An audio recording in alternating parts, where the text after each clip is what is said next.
어머니, 오늘 약 드셨어요? 며느리는 매일 같은 시간, 같은 말투로 물어왔습니다. 그 목소리엔 언제나 다정함이 묻어 있었죠. 남편도 아들도 모두 떠나보낸 뒤 남은 건 며느리뿐이었습니다. 주변 사람들은 입을 모아 말했어요. 저런 며느리 어디서 구하냐. 복 받았다라고요. 그런데 이상했어요. 자꾸만 기억이 흐려지고 내가 분명히 알던 것들이 하나둘 기억에서 사라져 갔습니다. 하지만 저는 몰랐습니다. 며느리가 건네는 그 작은 알약 하나가 제 삶을 천천히 지워가고 있다는 거요. 이야기 시작 전 구독과 좋아요 부탁드리고 그럼 사연 시작합니다. 남편이 세상을 떠난 지 5년, 아들 성훈마저 갑작스럽게 떠난 지 1년이 지났습니다. 이제 이 집엔 저와 며느리 서윤 단 둘뿐이에요. 처음엔 정말 어색했죠. 며느리와 둘이서만 마주 앉아 밥을 먹는다는 게 너무나 낯설었습니다. 아들이 살아있을 땐 며느리가 제게 그렇게까지 친절하진 않았거든요. 그냥 예의 바른 정도였어요. 필요한 말만 주고받는 그런 사이였습니다. 명절이나 제사 때도 웃으며 인사는 했지만 깊은 대화를 나눈 적은 없었어요. 며느리 서유는 항상 바빴습니다. 일도 하고 친구들도 자주 만나고 집에 있어도 본인 방에서 시간을 보냈죠. 그런데 아들 성훈이 떠난 뒤론 완전히 달라졌습니다. 서유는 매일 아침 제 방문을 두드리며 말했어요. 어머니, 잘 주무셨어요? 아침 드시러 나오세요. 목소리가 참 부드러웠습니다. 마치 진짜 딸처럼요. 처음엔 어색해서 어떻게 대답해야 할지 몰랐어요. 그냥 나갈게 하고 짧게 대답했죠. 식탁에 나가면 아침상이 차려져 있었습니다. 따뜻한 밥, 된장찌개, 반찬들. 서윤이 다 준비해 줬어요. 예전엔 제가 아침을 차렸는데 이제는 서윤이 다 해줬습니다. 어머니, 맛있게 드세요. 서윤은 제 앞에 앉아 함께 밥을 먹었어요.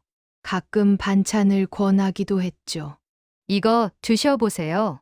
어머니, 좋아하시잖아요. 식사를 마치면 꼭 약을 챙겨왔어요. 어머니, 오늘 약 드셨어요? 여기 물이랑 같이 드세요. 하얀 알약 몇 개를 손바닥에 올려주며 환하게 웃었죠. 저는 그게 고마웠습니다. 혼자 사는 노인네가 약 챙겨 먹기 쉽지 않거든요. 뭐가 뭔지 헷갈리고 자주 잊어버리기도 하고요. 고맙다 서윤아.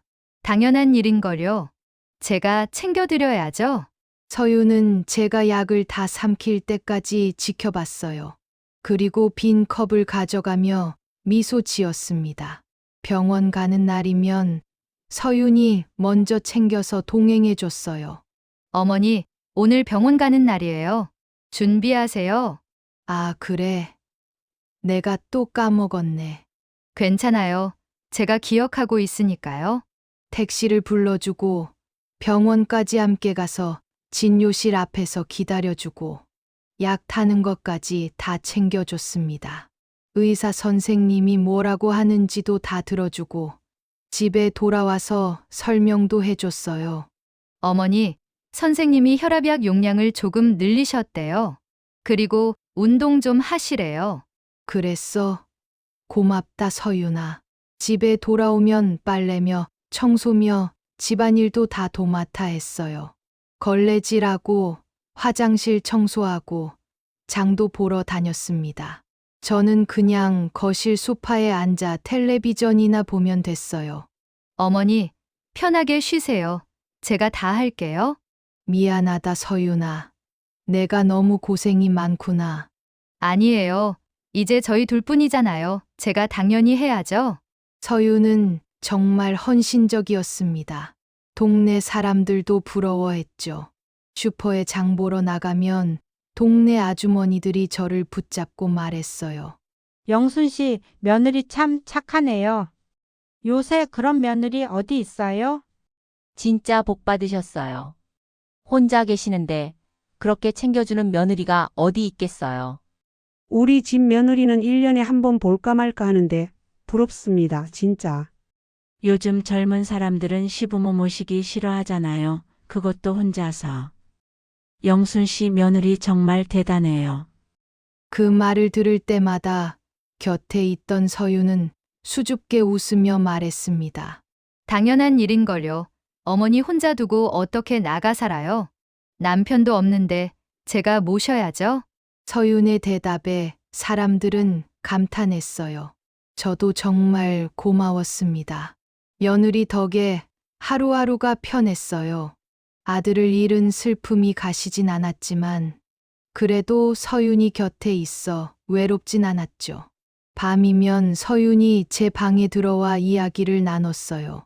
어머니, 오늘 하루 어떠셨어요? 괜찮았어. 텔레비전도 보고 친구가 전화 와서 통화도 했거든. 심심하시면 말씀하세요. 같이 산책이라도 나가요. 고맙다. 내가 있어서 든든해. 서유는 제 손을 꼭 잡으며 말했습니다. 어머니, 저도 어머니가 계셔서 좋아요. 혼자였으면 너무 외로웠을 거예요. 그 말에 저는 울컥했어요. 서윤도 힘들 텐데 저를 위해 이렇게 애쓰고 있구나 싶었죠. 그런데 말입니다. 이상한 일들이 조금씩 생기기 시작했어요. 처음엔 정말 사소한 거였습니다. 어느 날 저녁 서윤이 물었어요. 어머니, 어제 저녁 뭐 드셨는지 기억하세요? 저는 당연히 기억한다고 생각했죠. 어제 일인데 기억 못할 리가 없잖아요. 그런데 막상 입을 열려니 아무것도 떠오르지 않았어요. 뭐였지? 국이랑 반찬이 머릿속이 텅 빈 것처럼 아무것도 생각나지 않았습니다. 분명히 먹었을 텐데 도무지 기억이 안 났어요. 미역국이랑 생선구이 드셨잖아요. 잊으셨어요? 서유는 웃으며 말했지만 저는 뭔가 찜찜했습니다. 분명히 먹었는데 기억이 안 나다니. 그랬나? 내가 또 까먹었네. 괜찮아요, 어머니. 나이 드시면 그럴 수 있어요. 하지만 마음 한구석이 불편했어요. 겨우 하루 전 일인데 전혀 생각이 안 난다는 게 이상했습니다. 그 후로도 비슷한 일이 계속 반복됐어요. 어머니, 오늘 아침에 무슨 말씀하셨는지 기억하세요? 뭐라고 했더라? 제가 산책 가자고 했더니 다음에 가자고 하셨잖아요. 그랬나? 기억이 안 나네. 어제 저한테 전화하셨다가 끊으셨던 건 기억나세요? 내가 전화했어? 네. 했다가 바로 끊으셨어요. 그랬구나, 미안해. 기억이 안 나. 지난주에 같이 마트 갔던 거 기억하세요? 마트. 우리 언제 갔었어? 지난주 수요일에요. 같이 장 보고 떡볶이도 먹었잖아요. 그랬어. 아, 맞다. 아, 아니다. 기억이 잘 안 나네. 서윤의 질문에 저는 매번 고개를 갸웃거렸습니다. 기억이 안 났거든요.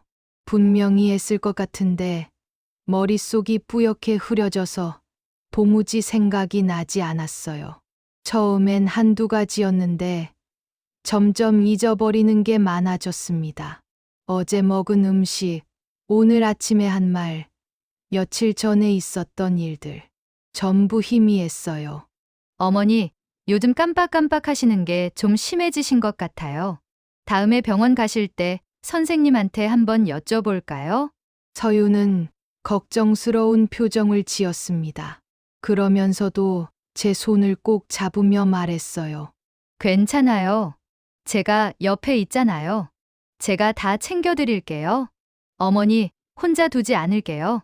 따뜻한 손길이었습니다. 저는 고개를 끄덕였어요. 그래, 서윤이 있으니까 괜찮겠지. 설령 제 기억력이 나빠진다 해도 서윤이 다 기억해 줄 테니까요. 하지만 밤이 되면 불안했습니다. 왜 자꾸 잊어버리는 걸까? 나이가 들어서 그런 걸까? 아니면 정말 어디 아픈 걸까? 혹시 치매가 온 건 아닐까? 그런 생각을 하면 무서웠어요. 나중엔 서윤 얼굴도 못 알아보게 되는 건 아닐까? 내가 누군지도 모르게 되는 건 아닐까? 길을 잃고 헤매는 건 아닐까? 텔레비전에서 본 치매 환자들처럼요. 가슴이 답답했습니다. 그날 밤 잠들기 전 서윤이 또 약을 가져왔습니다. 어머니 약 드세요. 꼬박꼬박 드셔야 건강하시죠? 이거 안 드시면 더 심해질 수 있어요. 그래, 고맙다. 저는 물과 함께 약을 삼켰어요. 쓴맛이 목을 타고 내려갔습니다. 서윤은 환하게 웃으며 제 이불을 덮어주고 나갔어요. 푹 주무세요, 어머니. 내일 아침에 뵐게요. 그래, 잘 자거라. 문이 닫히는 소리가 들렸고 저는 천장을 바라보며 생각했습니다. 서윤이 이렇게까지 잘해주는데 왜 자꾸 불안한 걸까? 가슴 한구석이 답답했어요. 뭔가 잘못되고 있다는 느낌. 하지만 뭐가 잘못된 건지 알 수 없었습니다. 그냥 막연한 불안감이었어요. 서윤은 착합니다. 정말 착해요. 저를 이렇게 잘 챙겨주는데 의심하는 게 오히려 죄스러웠습니다. 내가 예민한 건가? 나이 들어서 이상한 생각을 하는 건가? 저는 눈을 감았어요. 그때는 그저 고마운 줄만 알았습니다. 고맙고, 미안하고, 또 고마웠어요. 서윤이 젊은 나이에 시어머니를 모시느라 고생한다고 생각했죠. 본인 인생도 있을 텐데, 저 때문에 희생하고 있다고요. 동네 사람들 말처럼 복 받은 거라고 생각했습니다. 그날도 평범한 아침이었습니다. 서윤은 언제나처럼 아침상을 차려주고 약을 챙겨줬어요. 어머니, 오늘도 약 드세요. 잊지 마시고요. 그래, 고맙다. 저는 고개를 끄덕이며 약을 삼켰습니다. 이제는 습관처럼 자연스러워졌죠. 서윤이 주는 약을 먹는 것도, 서윤이 차려준 밥을 먹는 것도요. 식사를 마치고 거실에 앉아 있는데 문득 통장 정리를 해야겠다는 생각이 들었어요. 요즘 머릿속이 자꾸 흐릿해지니까 부쩍 깜빡하는 일이 잦아져서 미뤄두면 안 될 것 같았습니다. 혹시라도 나중에 정신이 더 흐려지면 어쩌나 하는 불안이 들기도 했고요. 서랍을 열고 통장을 꺼냈어요.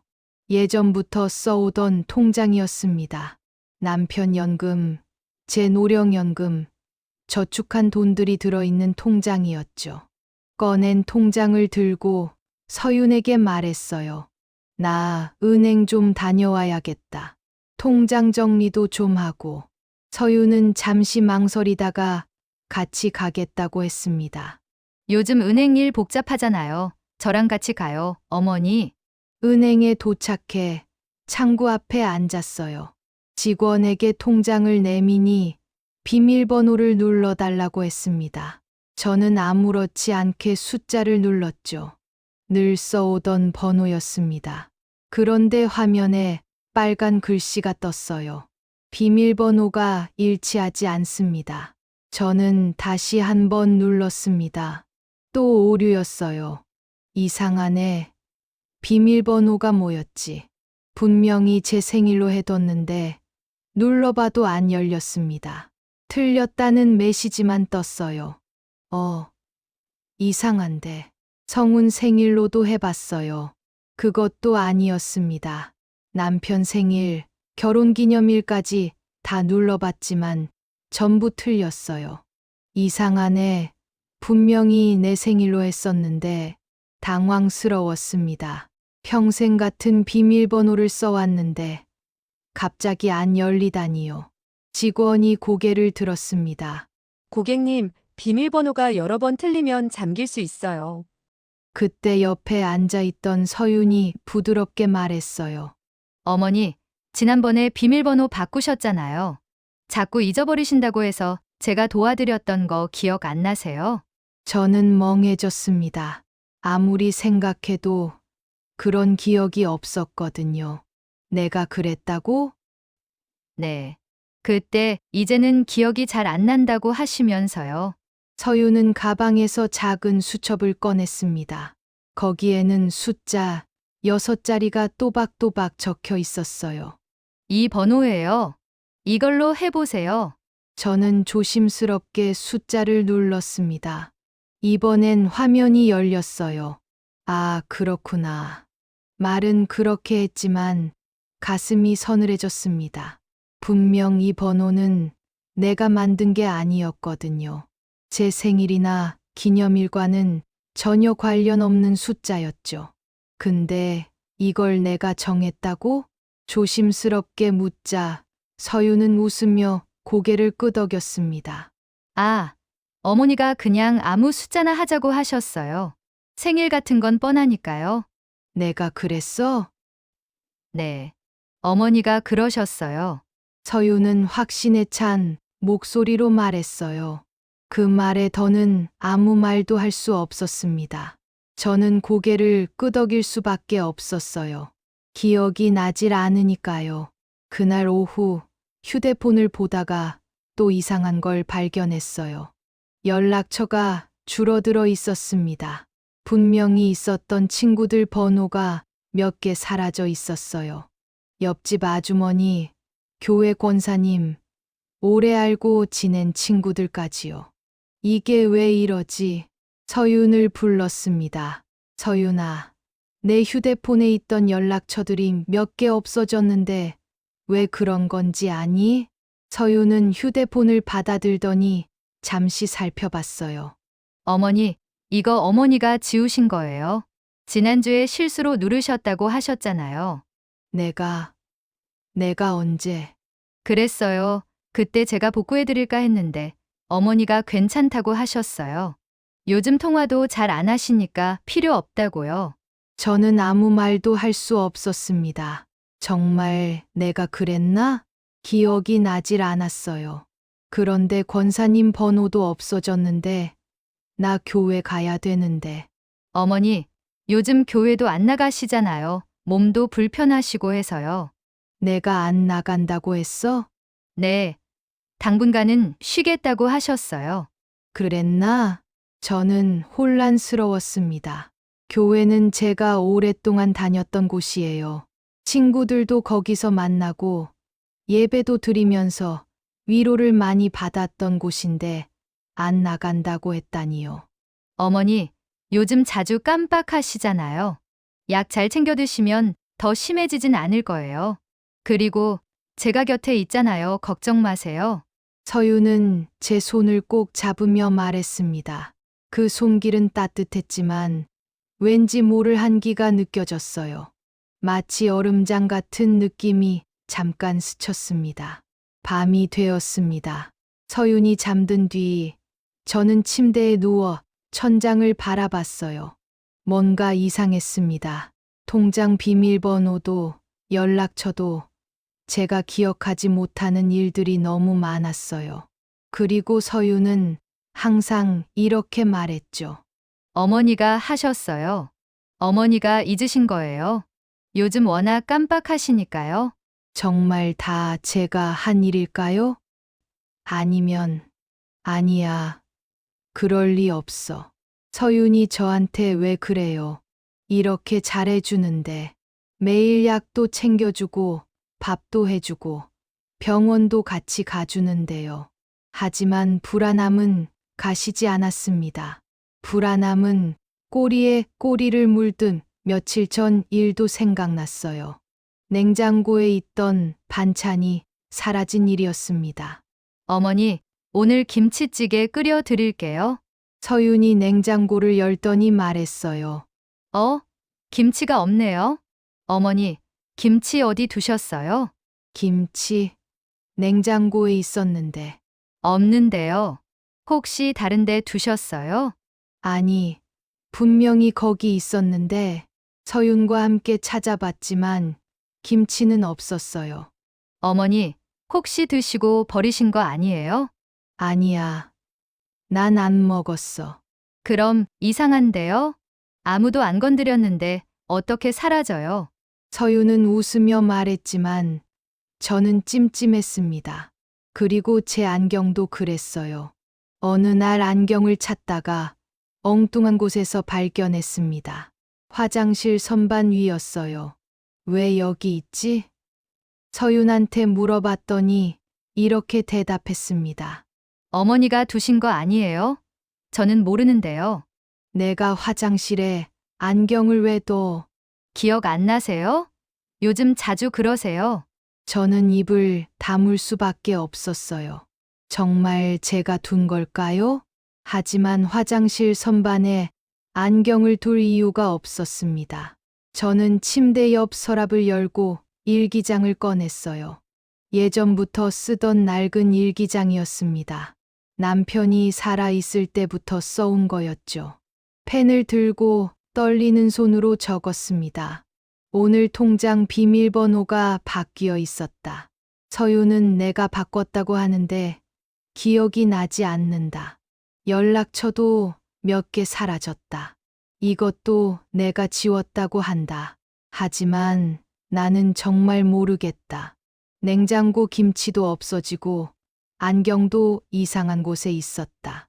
글씨가 삐뚤삐뚤했습니다. 손이 떨려서였어요. 내가 미쳐가는 걸까? 아니면 누군가 나를 지우는 걸까? 그 문장을 쓰고 나니 눈물이 났습니다. 무서웠어요. 내가 정말 치매에 걸린 걸까? 아니면 다른 무언가가 일어나고 있는 걸까? 저는 일기장을 서랍 깊숙이 넣고 불을 껐습니다.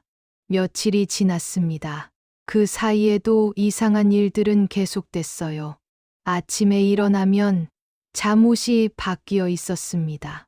분명히 파란색 잠옷을 입고 잤는데 일어나니 회색 잠옷을 입고 있었어요. 서윤아, 내가 어젯밤에 옷 갈아입었어? 네, 어머니. 새벽에 화장실 다녀오시면서 갈아입으셨어요. 땀을 많이 흘리셨대요. 그랬어. 기억이 안 나네. 냉장고에 있던 반찬이 사라지고 제가 두었던 물건들이 다른 곳으로 옮겨져 있었습니다. 거실 탁자 위에 있던 안경집이 부엌 식탁 위에 있고 침실에 있던 책이 거실 소파 위에 있었죠.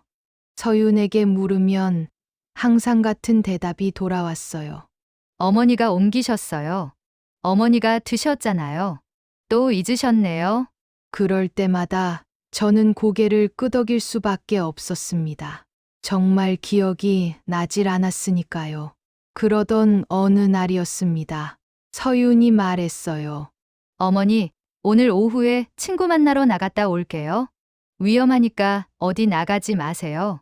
저녁 전에는 들어올게요. 그래. 조심해서 다녀와. 친구랑 재미있게 놀고 와. 네, 어머니. 혼자 계시는데 불편한 거 있으면 전화하세요. 응, 그럴게. 서윤이 나가고 집엔 저 혼자 남았습니다. 오랜만에 혼자 있으니 조용했어요. 서윤이 항상 곁에 있어서 그런지 혼자 있는 게 오히려 낯설었습니다. 바깥 날씨가 좋은 것 같아 창밖을 보다가 문득 서윤한테 전화를 해야겠다는 생각이 들었습니다. 돌아올 때 떡을 좀 사다 달라고 하고 싶었어요. 요즘 떡이 먹고 싶었거든요. 어디 뒀더라? 내 휴대폰. 요즘 기억력이 더 안 좋아져서 물건을 어디 뒀는지 자주 잊어버렸습니다. 거실을 뒤졌어요. 소파 쿠션 사이, 탁자 위, 텔레비전 선반. 없었습니다. 분명히 여기 어딘가 있을 텐데. 주방으로 가서 식탁 위를 뒤졌어요. 서랍도 열어봤습니다. 역시 없었어요. 침실로 가서 서랍을 열어봤어요. 옷장도 뒤져봤습니다. 그러다 옷장 구석, 겨울 옷들 사이에서 휴대폰 하나를 발견했습니다. 아, 여기 있었네. 별 생각 없이 집어들었어요. 제 휴대폰이라고 생각했죠.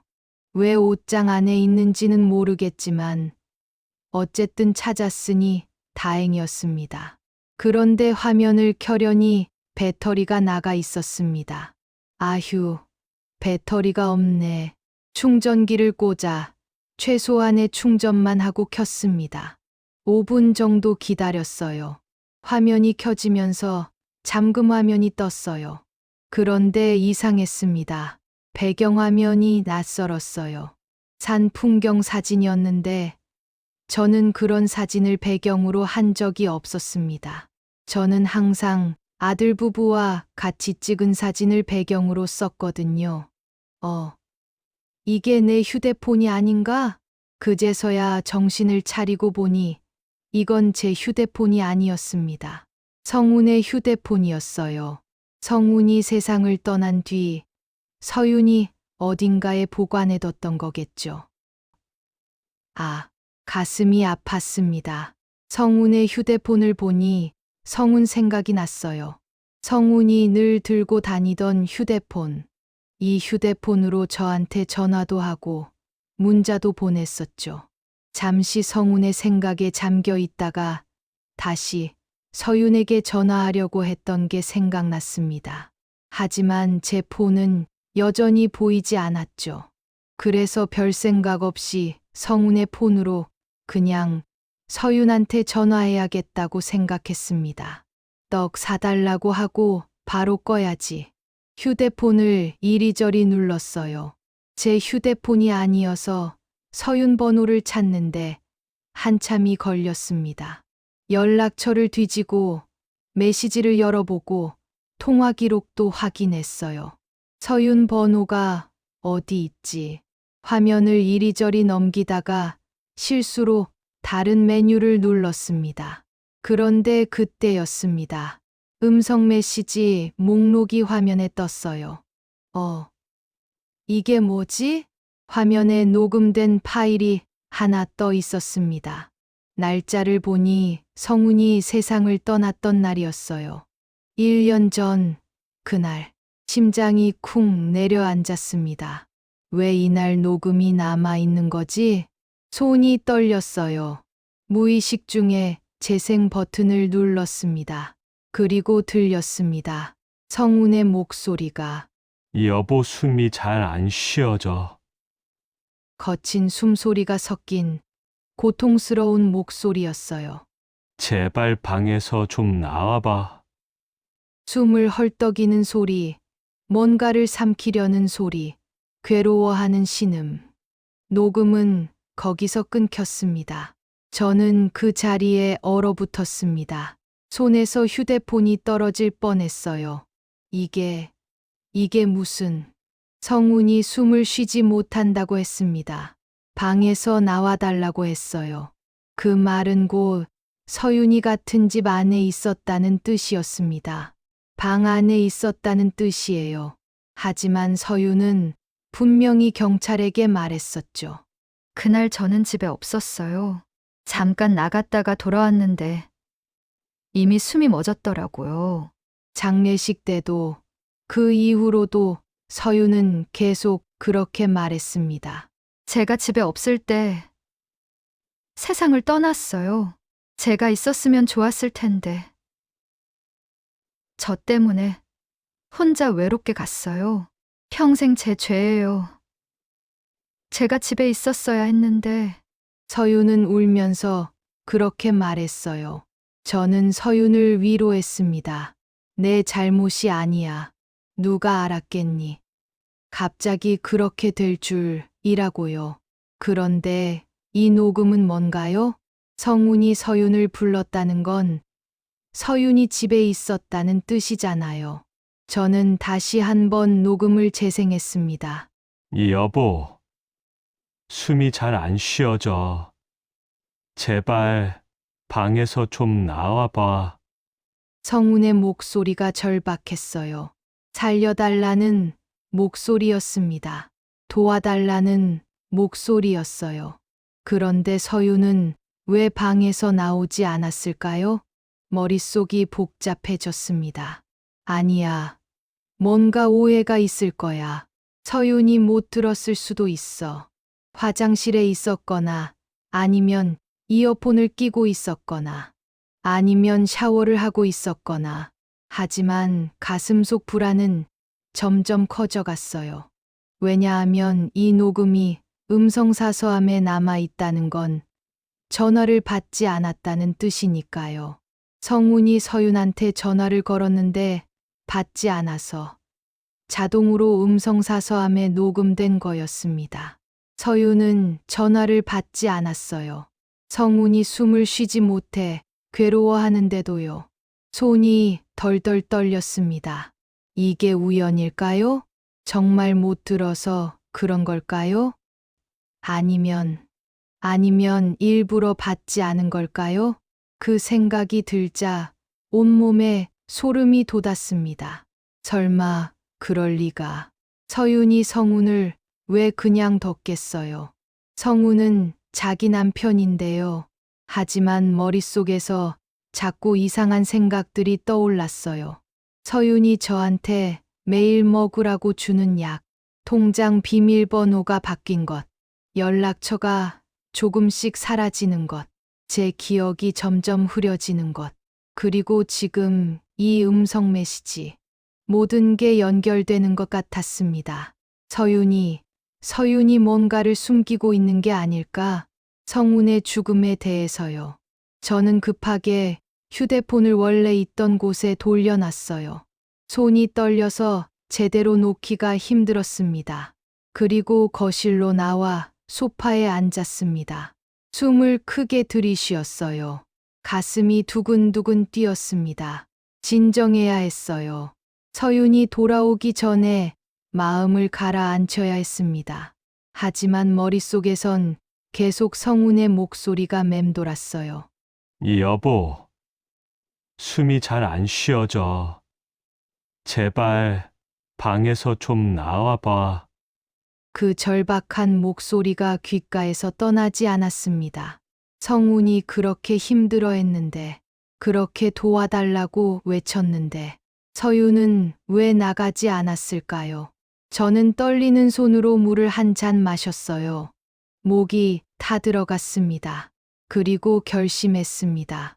서윤을 지켜봐야겠다고, 진실을 알아내야겠다고, 성훈이 정말 어떻게 죽은 건지, 서윤이 뭘 숨기고 있는 건지, 이 모든 게 우연인지 아니면 계획된 일인지.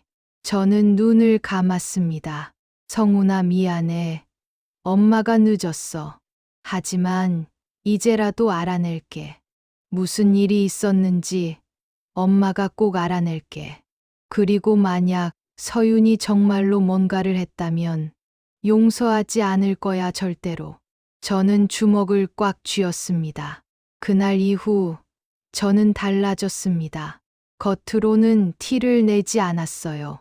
평소처럼 서윤과 대화하고 웃고 고맙다고 말했습니다. 하지만 속으로는 계속 관찰했어요. 서윤의 모든 행동을, 모든 말을, 모든 표정을요. 서윤이 약을 가져올 때도, 밥을 차려줄 때도 저는 주의 깊게 지켜봤습니다. 다음 날 아침, 서윤이 또 약을 가져왔습니다. 어머니, 오늘 약 드세요. 고맙다, 서윤아. 저는 평소처럼 받아들었어요. 하지만 삼키지 않았습니다. 입에 머금고 있다가 서윤이 주방으로 가자 휴지에 뱉었어요. 그리고 조심스럽게 약을 살펴봤습니다. 하얀 알약 3개. 이게 대체 무슨 약일까? 저는 약을 휴지에 싸서 지갑 안쪽에 숨겼어요. 서윤이 다시 나왔을 때 저는 평소처럼 행동했습니다. 약 잘 드셨어요? 어머니? 잘 먹었어. 서윤은 빈 컵을 들고 주방으로 갔어요. 그날부터 저는 약을 먹는 척만 했습니다. 매번 휴지에 뱉어서 화장실 변기에 버렸어요. 서윤이 눈치채지 못하게 조심스럽게요. 며칠이 지나자 이상한 변화가 느껴졌습니다. 머리가 조금 맑아지는 것 같았어요. 희미했던 기억들이 조금씩 선명해졌습니다. 아, 이게 내 진짜 상태구나. 약을 먹지 않으니 기억력이 돌아오는 거예요. 그 말은 곧 약이 제 기억을 흐리게 하고 있었다는 뜻이었습니다. 서윤이 일부러 그런 약을 준 거예요. 저는 확신했습니다. 그리고 서윤이 집을 비운 틈에 약국으로 갔습니다.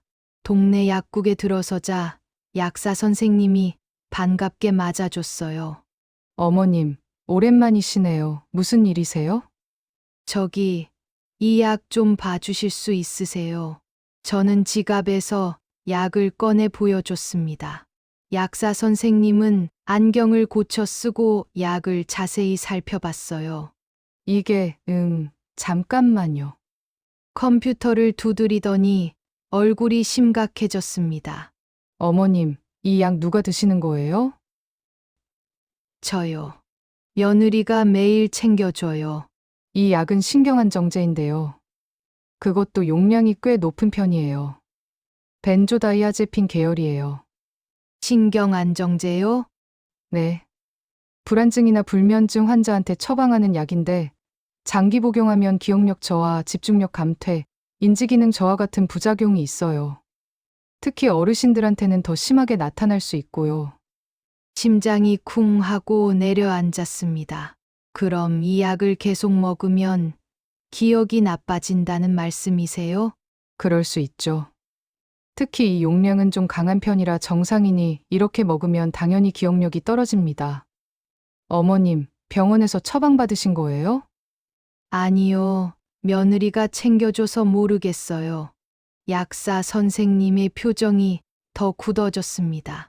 어머님, 이건 함부로 드시면 안 돼요. 이건 전문의약품이에요. 병원 처방 없이 구할 수 없는 약이고요. 병원 가셔서 제대로 진찰 받으시고 필요하면 그때 처방 받으셔야죠. 그리고 지금 이 약은 드시면 안 됩니다. 네, 알겠습니다. 고맙습니다. 저는 고개를 끄덕이고 약국을 나왔습니다. 다리에 힘이 풀렸어요. 역시였습니다. 서윤이 준 약이 제 기억을 지우고 있었던 거예요. 일부러요. 가슴이 답답했습니다. 서윤은 왜 이런 짓을 한 걸까요? 저한테 왜 이런 약을 먹인 걸까요? 집으로 돌아오는 길, 머릿속이 복잡했습니다. 그리고 한 가지 더 확인하고 싶은 게 생겼어요. 성훈의 보험 관련 서류였습니다. 성훈이 죽기 전에 보험을 들었는지, 서윤이 보험금을 받았는지 확인하고 싶었어요. 집에 도착하자마자 서윤 방으로 갔어요. 문을 열고 들어가는 게 조심스러웠지만 진실을 알아야 했습니다. 책상 서랍을 열었어요. 서류들이 가지런히 정리되어 있었습니다. 하나하나 꺼내 살펴봤어요. 공과금 고지서, 은행 명세서, 각종 증명서들. 그러다 보험 서류를 발견했습니다. 성훈 이름으로 된 보험 증서였어요. 날짜를 보니 성훈이 죽기 6개월 전에 가입한 거였습니다. 보험 금액은 2억 원. 사망보험이었어요. 수령인은 서윤. 손이 떨렸습니다. 성훈이 죽기 전에 미리 보험을 들어뒀다는 뜻이었어요. 그것도 사망보험을요. 그리고 또 다른 서류가 있었습니다. 보험금 지급 확인서. 서윤이 성훈이 죽은 뒤 한 달 만에 2억 원을 받았다는 내용이었습니다. 저는 숨이 막혔어요. 서윤이 미리 보험을 들어두고 성훈이 죽자 보험금을 받았다는 건, 그리고 성훈이 죽던 날 서윤은 집에 있었는데도 방에서 나와보지도 않고 전화도 받지 않았다는 건, 모든 게 맞아떨어졌습니다. 서윤은 계획한 거예요. 성훈을 죽일 계획을요. 아니, 정확히는 죽게 내버려 둔 거죠. 저는 서류를 사진으로 찍었습니다. 휴대폰 카메라로 한 장 한 장요. 서윤이 눈치채지 못하게 다시 제자리에 놔뒀어요. 그리고 더 찾아봤습니다. 제 명의의 부동산 서류도 발견했어요. 그런데 명의가 바뀌어 있었습니다. 제 이름이 아니라 서윤 이름으로요. 이게 대체 집 등기부등본이었습니다. 저희 집 말이에요. 남편이 남긴 이 집. 명의가 서윤으로 바뀌어 있었어요. 날짜를 보니 3개월 전이었습니다. 통장 사본도 있었습니다.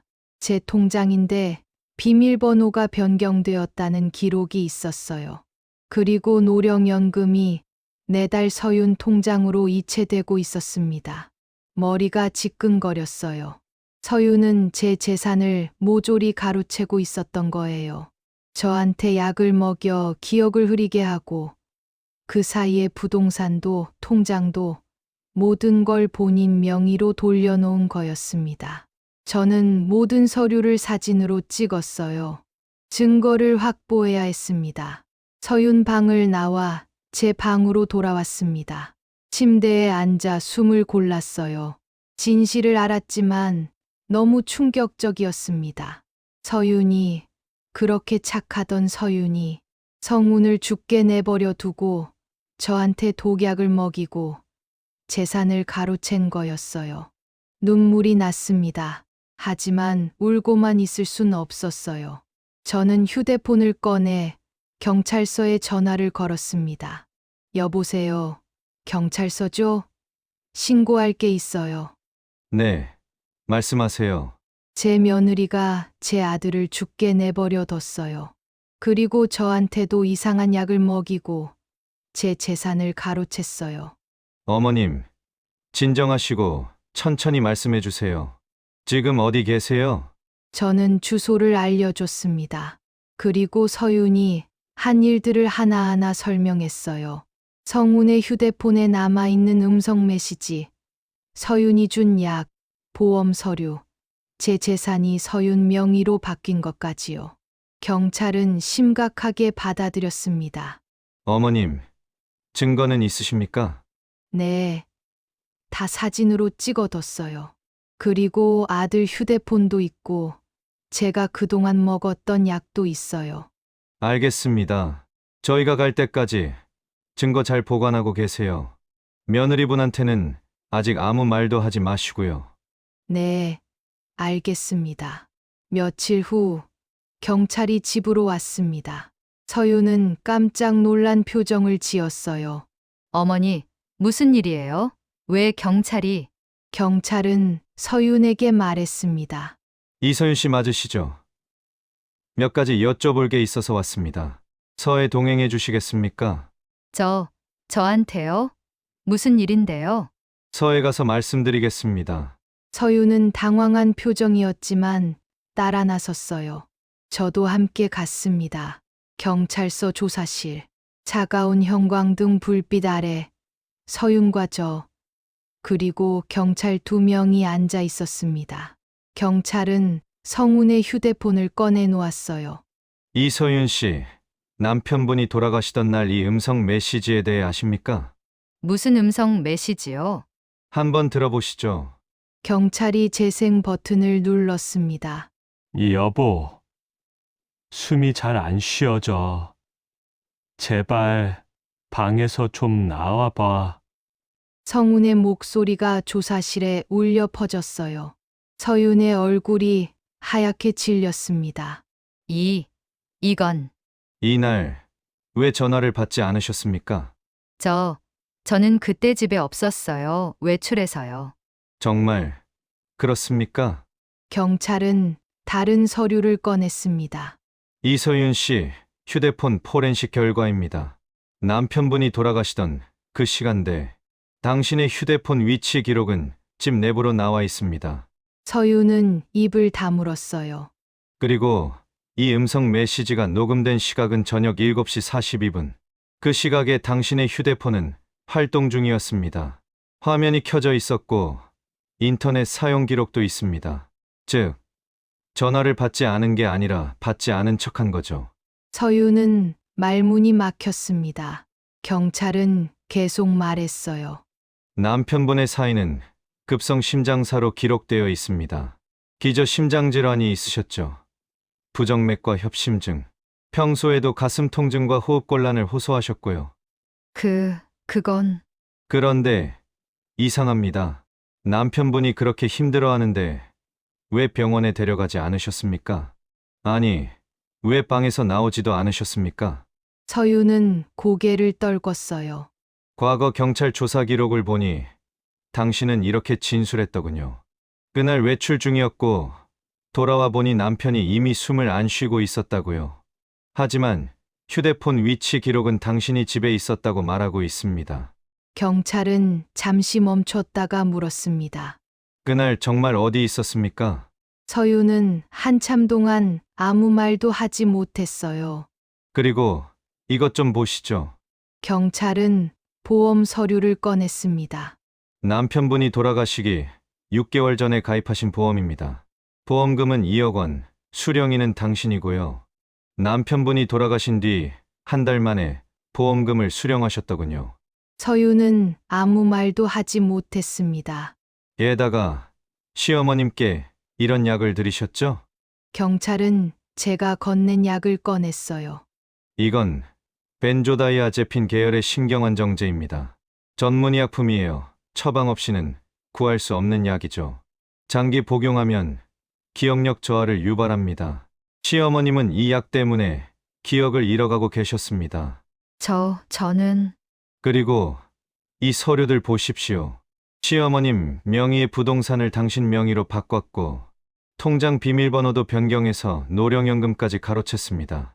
이 모든 게 시어머님이 기억을 잃어가는 동안 이뤄진 일이죠. 서윤은 더 이상 변명하지 못했어요. 경찰이 물었습니다. 이서윤 씨, 남편분을 살해할 의도가 있으셨습니까? 서윤은 한참 동안 침묵했습니다. 조사실이 조용했어요. 시계 초침 소리만 들렸습니다. 그리고 떨리는 목소리로 서윤이 말했어요. 저는 죽이려고 한 건 아니에요. 그럼 뭡니까? 남편이 심장질환이 있는 거 알았어요. 의사가 말했죠. 언제 돌연사해도 이상하지 않다고, 제대로 관리 안 하면 위험하다고요. 서윤의 목소리가 떨렸습니다. 그래서 보험을 들어뒀어요. 혹시 모르니까요. 혹시 모르니까요. 네, 만약에 대비해서. 그날 남편분이 전화했을 때 어디 있었습니까? 서윤은 한참을 망설이다 말했어요. 방 안에 있었어요. 제 방에요. 남편분이 힘들어하는 걸 알고 있었습니까? 네, 왜 나가지 않으셨습니까? 서윤은 대답하지 못했어요. 경찰이 다그쳤습니다. 왜 나가지 않으셨습니까? 서윤이 고개를 들었어요. 눈에 눈물이 고여 있었습니다. 자연사로 보이게 하고 싶었어요. 조사실이 다시 조용해졌습니다. 제가 옆에 있었다가 급하게 병원 가면 사람들이 의심할까 봐요. 혹시 제가 뭔가 했다고 생각할까 봐서요. 그래서 그냥 두었어요. 서윤의 목소리가 떨렸습니다. 남편이 숨쉬기 힘들어하는 소리가 들렸어요. 전화도 왔고요. 하지만 나가지 않았어요. 받지도 않았어요. 그냥 기다렸어요. 뭘 기다렸습니까? 남편이 조용해질 때까지요. 저는 그 말을 듣고 눈물이 났습니다. 제 아들이 그렇게 죽어갔다는 게. 서윤은 계속 말했어요. 1시간쯤 지나서 나갔어요. 남편은 이미 숨이 멎은 상태였어요. 그때 119에 신고했죠. 울면서 신고했어요. 사람들이 믿을 수 있게요. 경찰이 물었습니다. 보험금을 받기 위해서였습니까? 서윤은 고개를 끄덕였어요. 남편이 죽으면 2억 원을 받을 수 있었어요. 그 돈으로 새 삶을 시작하려고 했죠. 하지만 시어머니가 있었어요. 집도 재산도 다 시어머니 명의였고요. 그래서 시어머님한테도 그런 짓을 한 겁니까? 기억을 흐리게 하면 아무도 의심하지 않을 거라고 생각했어요.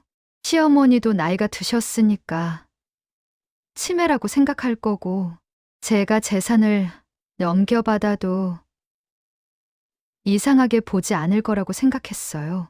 서유는 더 이상 말을 잇지 못했습니다. 경찰이 말했어요. 이서윤 씨, 당신은 남편을 방치해 사망에 이르게 했고 시어머니를 상대로 사기와 횡령을 저질렀습니다. 체포하겠습니다. 수갑이 채워졌습니다. 서유는 끌려가면서 저를 봤어요. 어머니, 미안해요. 정말 미안해요. 저는 고개를 돌렸습니다.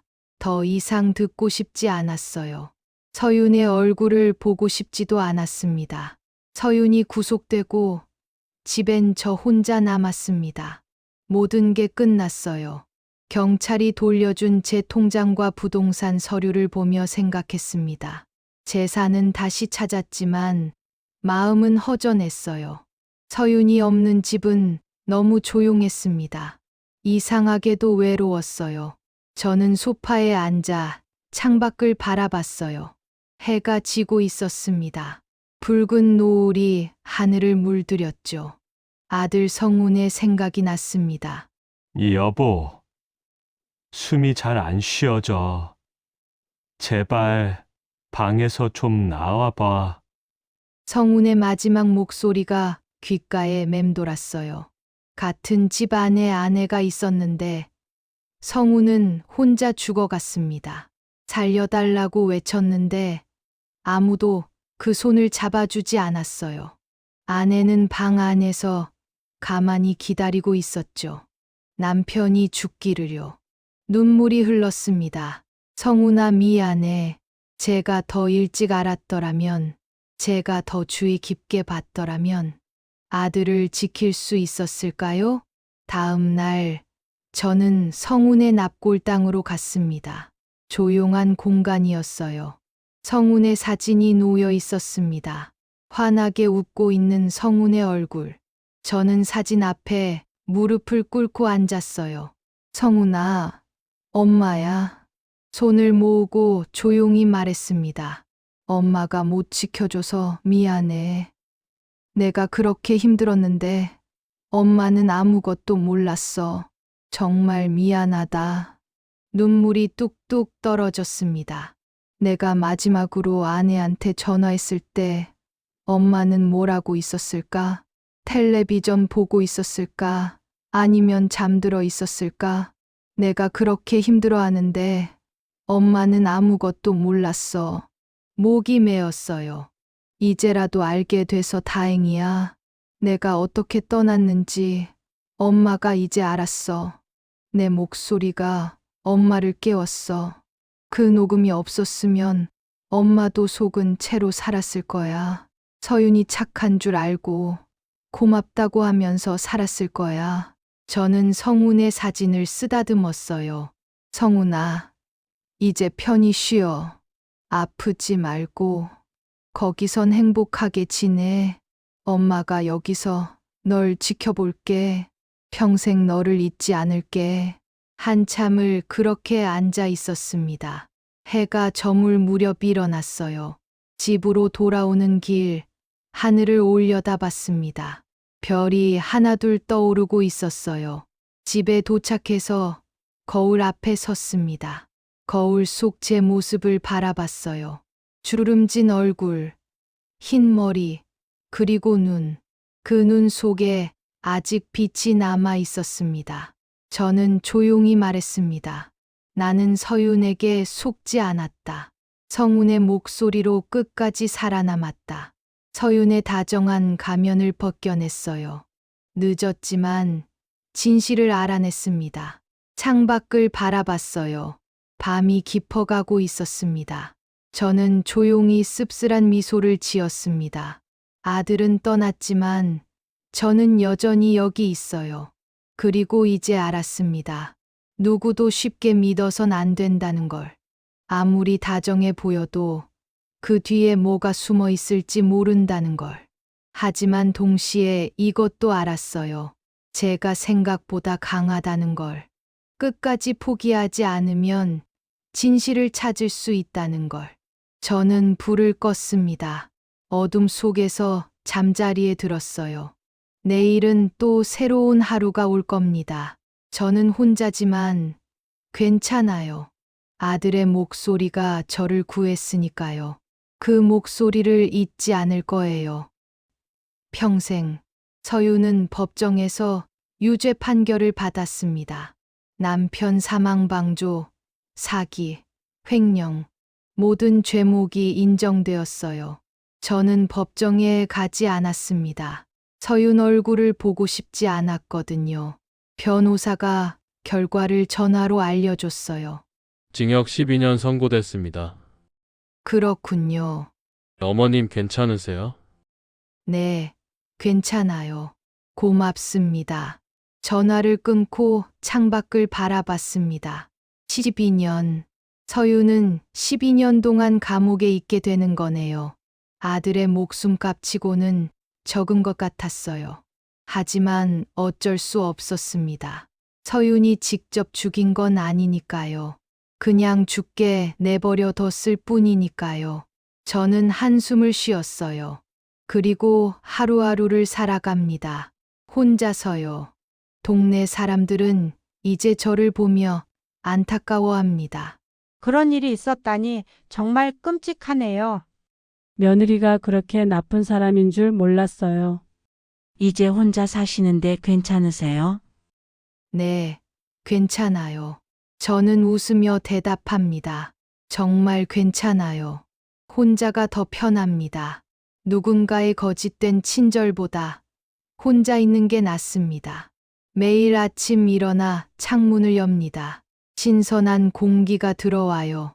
밥을 짓고 청소를 하고 텔레비전을 봅니다. 가끔 교회에 갑니다. 친구들을 만나 이야기를 나누죠. 평범한 하루하루입니다. 하지만 행복합니다. 진짜 제 삶이니까요. 거짓으로 꾸며진 삶이 아니라 진짜 제 삶이니까요. 밤이면 아들 생각을 합니다. 성훈이 보고 싶어요. 하지만 이제는 덜 아픕니다. 진실을 알았으니까요. 성훈이 어떻게 떠났는지 알았으니까요.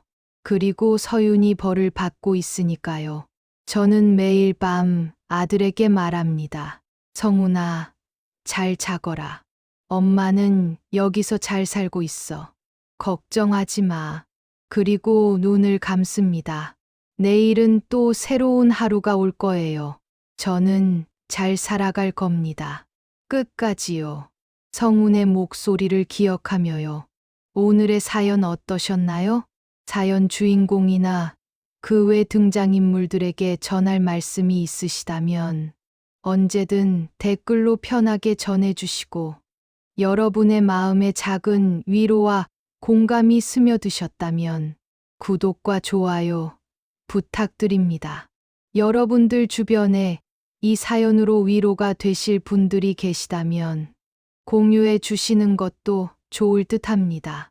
귀한 시간 내어 바람이 가는 길에 동행해 주셔서 감사드리고 늘 건강만 하시길 바랍니다. 감사합니다.